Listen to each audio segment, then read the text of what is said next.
Voltamos com o programa Justiça Ideal, hoje entrevistando um dos grandes nomes da advocacia, especialista em cooperativa médica, não só daqui da Paraíba, mas do Nordeste, doutor Valdomiro Sobrinho. Doutor Valdomiro, no break comercial, deixamos aqui uma pergunta, e respondendo aqui a nossa pergunta, como era a atuação da cooperativa médica e por exemplo, do hospital que é gerido pela Cruz Vermelha.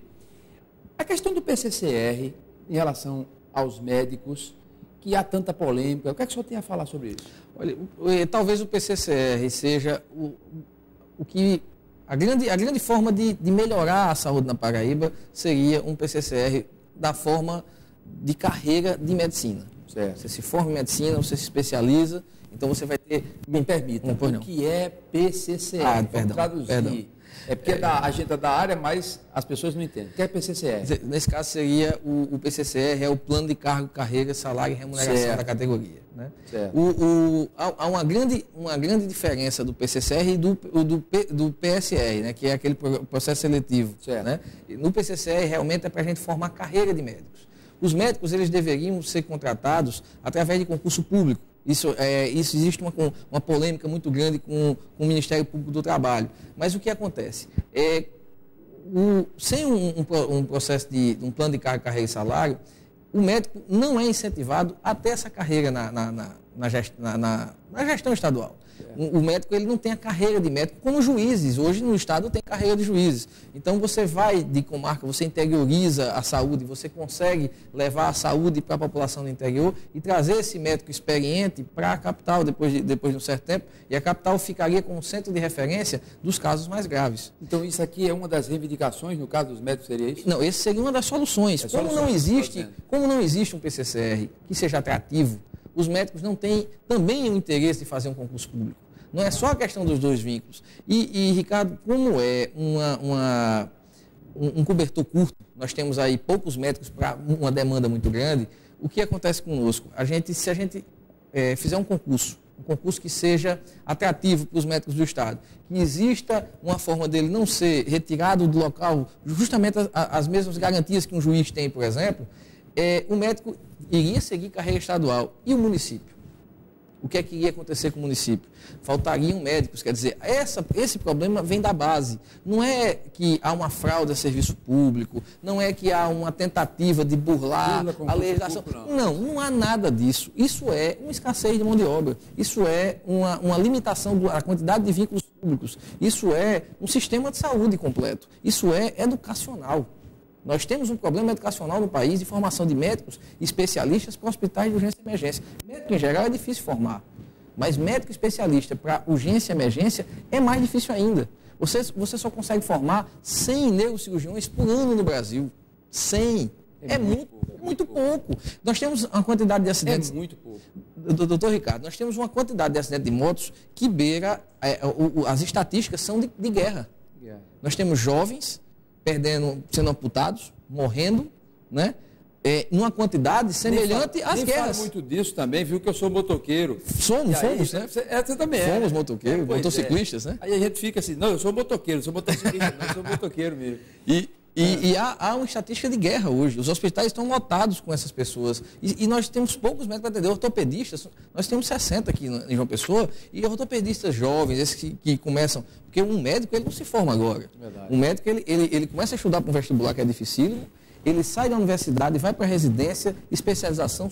O médico só começa a trabalhar efetivamente em hospitais do caráter desse hospital do trauma com 30 anos, 31 anos. Então, entre 30 e 40 anos, nós temos talvez menos de 10% dos médicos ortopedistas aqui. Aí uma pergunta que não quer calar, me permita. Pois não. Com a atuação desses médicos, o fato de não ser, porque a gente é levado a crer que o concurso público ele vai realmente selecionar, e é um fato, isso, lógico, e dá uma segurança para a sociedade. Mas o fato de não haver concurso público, isso altera, doutor Valdomiro, a qualidade do atendimento desse profissional que está prestando esse serviço? Hoje altera. Eu estou dizendo o seguinte, altera no sentido da qualidade de ser pior do que um concursado? Não. O serviço hoje é melhor prestado pelas cooperativas do que se fosse pelos concursados. Você acha que é melhor? Sabe por quê? Porque se um médico cooperado, de repente, falta um plantão, sim, ele é imediatamente substituído pela própria cooperativa. Automaticamente, na mesma hora? Automaticamente. Não há aquela falta do médico. Não há solução de continuidade. Não há. Você viu o que aconteceu no Rio de Janeiro. Um médico pediu uma licença, foi autorizado, mas pediu para ele voltar. Ou seja, você está dizendo o seguinte, que há uma diferença e essa diferença ela reside exatamente de que, para melhor. Para melhor. O atendimento melhora com essa cooperativa produz mais. A administração pactuada por uma empresa sem fins lucrativos produziu mais no trauma.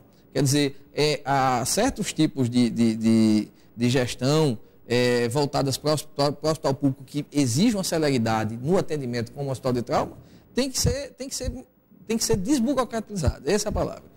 A gente tem que tirar a burocracia desse meio para poder fazer andar um hospital daquele. Porque a resposta ao paciente tem que ser imediata. Chega alguém em choque, tem que ser atendido. Para a gente fechar esse assunto, porque eu queria também, quero explorar um pouco do seu talento nessa outra área aqui, que é o erro médico propriamente dito, que você é especialista no assunto. Há uma polêmica sobre a competência para julgar esse tipo de ação, né? O Ministério Público do Trabalho diz que a competência é da Justiça do Trabalho. Há uma decisão judicial, salvo engano, do doutor juiz Aloysio Bezerra, é isso? Isso. Salvo engano, liminar. Afinal de contas, há quantos anos essa história? De quem é a competência para decidir sobre essa matéria? É da Justiça do Trabalho ou da Justiça Comum Estadual? Para a população isso é importantíssimo. A competência fixada no Supremo Tribunal Federal tem sido, o entendimento da Corte tem sido que a competência é da Justiça Comum para julgar contratos públicos administrativos. Então, contratos administrativos... Só para traduzir a linguagem jurídica, a competência é a quem cabe julgar esse tipo de ação. Competência quer dizer isso. Perfeito. Então, o Supremo Tribunal Federal tem reiteradas vezes, em casos idênticos a esse da Paraíba, entendido que quem deve julgar é a Justiça Comum. Porque é uma disputa, né? De dizer se o contrato é legal, se não é, a atuação é cabível, não é cabível. É só para quem não está inteirado da situação, para que possa entender do que a gente está falando. Na verdade, nunca se discutiu o mérito, da forma como nós estamos conversando aqui, nunca se discutiu o mérito dessa demanda, dessa forma, na Justiça. Praticamente se discutiu se pode ou não pode, mas de forma superficial. Acredito que na Justiça Comum nós vamos discutir isso aprofundadamente e vamos explicar também que há uma escassez de mão de obra, todos esses motivos que levam à contratação das cooperativas médicas, até que se consiga fazer um concurso público. Para isso tem que ter uma mão de obra mais diversificada, mais especializada, sim, em maior quantidade. Muito bom. Erro médico. A sua experiência, em que circunstâncias as pessoas buscam a justiça quando se sentem supostamente lesadas ou atingidas, entre aspas, por um insucesso do tratamento de um profissional desse? Que você é procurado para defender, qual o número, o que é mais recorrente nas suas defesas? Traz um pouquinho da tua experiência para a gente.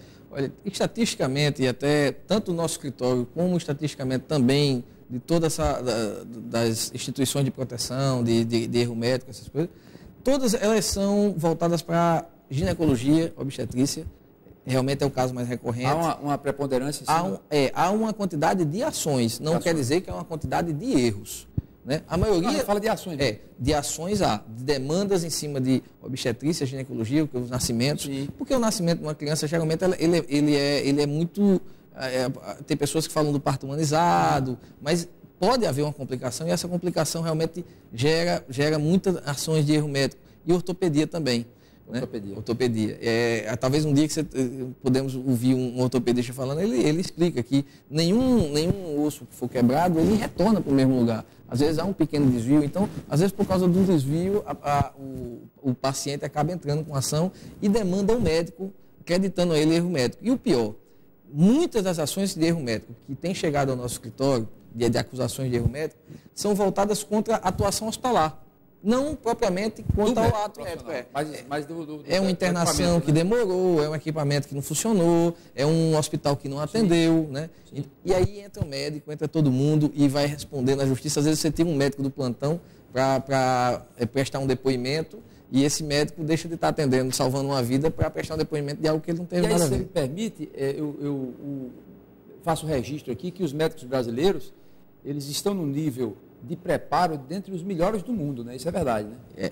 Se formos, nós temos aqui alguns médicos, não posso nem citar os nomes individualmente, são vários, mas em João Pessoa nós temos médicos em algumas especialidades que são chamados a todo tempo para trabalhar em São Paulo, no Rio, para ir para a França, para ir para os Estados Unidos. Nós temos muita gente bem preparada aqui. Talvez nós devemos ter um melhor equipamento médico, nós devemos ter pessoas mais prudentes também. Você vê o trânsito hoje, como eu disse, no caso do hospital de trauma, ele causa muito problema, né? Causa muita internação. Existe uma falta de cuidado com a saúde do brasileiro, obesidade, uma série de coisas. Eu acredito que hoje tem que ter uma política social extensa e uma política educacional para a formação de médicos para melhorar esse sistema de saúde. Um prazer tê-lo aqui. Tudo que é bom acaba rápido. O prazer foi todo Esperamos aqui tê-lo em um breve espaço de tempo. Já fique intimado para o próximo, porque um programa é curto, é condensado para tanto assunto e um assunto tão palpitante. Muito obrigado em nome do programa Justiça Ideal e da TV Master. Esperamos o seu retorno em breve para que a população, que aí é quem realmente será contemplada com uma verdadeira aula do saber e da informação. E eu estou muito satisfeito por comparecer aqui e prestar esses esclarecimentos. São poucos os veículos que nós conseguimos um espaço de tamanha importância para poder esclarecer esse tipo de problema tão grave hoje na Paraíba. Bacana, bom demais. O programa Justiça Ideal fica por aqui e até o próximo encontro. Valeu!